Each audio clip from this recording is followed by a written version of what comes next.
الرحیم۔ اس کے ساتھ ہی پروگرام کا باقاعدہ آغاز کرتے ہیں۔ ہمارے سیگمنٹ کا نام ہے نور-e-Kalam-e-Ilahi، اور ہمارے ساتھ آج ایک مرتبہ پھر موجود ہیں ہماری قاریہ بہن قاریہ شہناز اختر۔ السلام علیکم۔ وعلیکم السلام۔ پروگرام میں آپ کا خیر مقدم ہے۔ شہناز، آج کون سی آیات ہمیں سنا رہی ہیں؟ آج پارہ نمبر 5 سورۃ النساء کی آیت نمبر 59 انشاءاللہ ماشاءاللہ تلاوت کی جائے گی۔ اعوذ باللہ من الشیطان الرجیم،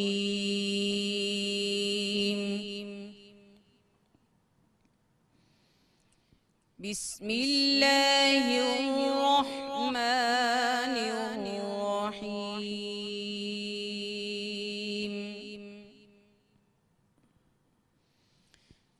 یا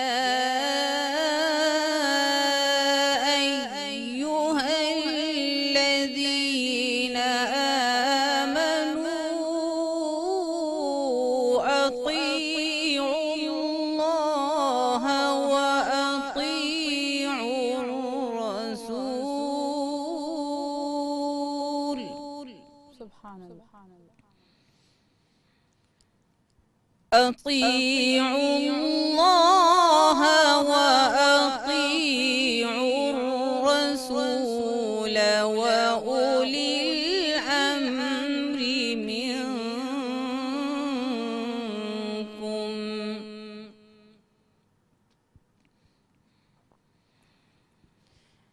فإن تنازعتم في شيء فردوه إلى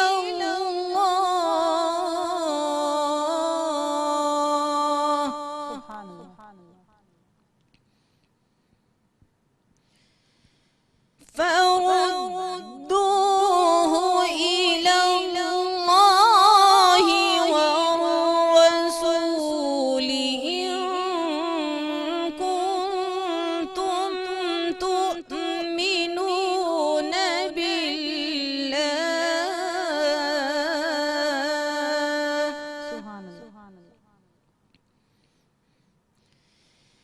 إن كنتم تؤمنون بالله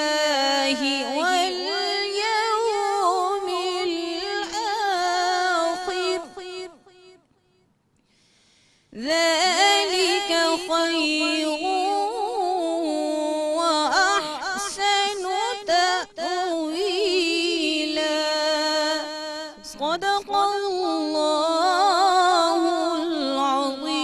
العظیم۔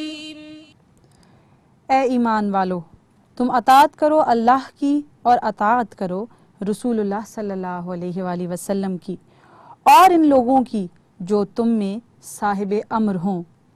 پھر تم اگر آپس میں کسی چیز میں اختلاف کرو تو اسے اللہ اور اس کے رسول کی طرف لوٹا دو، اگر تم واقعی اللہ اور آخرت کے دن پر ایمان رکھتے ہو، یہ بہترین اور انجام کے لحاظ سے بہت اچھا ہے۔ ناظرین کرام، یہ آیت اسلام کے پورے مذہبی، تمدنی اور سیاسی نظام کی بنیاد ہے۔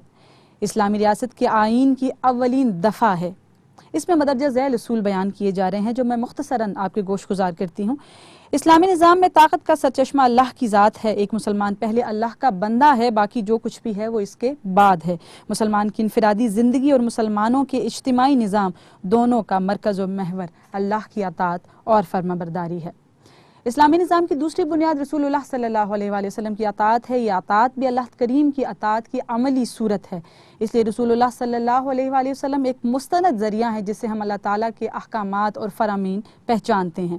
اللہ تعالیٰ کی اطاعت رسول اللہ صلی اللہ علیہ وآلہ وسلم کی سند کے بغیر معتبر نہیں، اور رسول اللہ صلی اللہ علیہ وآلہ وسلم کی پیروی سے منہ موڑنا اللہ تعالیٰ کے خلاف بغاوت ہے۔ ہم اللہ تعالیٰ کی اطاعت صرف اسی طریقے سے کر سکتے ہیں کہ رسول اللہ صلی اللہ علیہ وآلہ وسلم کی اطاعت کریں۔ اس مضمون کو ایک حدیث سے واضح کرنا چاہوں گی کہ جس نے میری اطاعت کی اور جس نے میری فرمانبرداری کی، اس نے اللہ تعالیٰ کی اطاعت اور فرمانبرداری کی۔ اور اس آیت میں اللہ تبارک و تعالیٰ نے حکم دیا ہے کہ تمہارا اگر کسی امر کے بارے میں اختلاف ہو جائے تو اللہ اور اس کے رسول کی جانب رجوع کرو، یعنی ایک مستقل اصول بنا دیا گیا کہ مسلمانوں کے درمیان جو بھی اختلاف ہوگا اس میں فیصلے کے لیے قرآن حکیم اور سنت رسول صلی اللہ علیہ وآلہ وسلم سے رجوع کیا جائے گا۔ وما علینا الا البلاغ المبین۔ شہناز آپ کا بہت بہت شکریہ پروگرام میں تشریف آوری کا، اللہ کریم آپ کی توفیقات میں اضافہ فرمائے۔ حکم شہ ابرار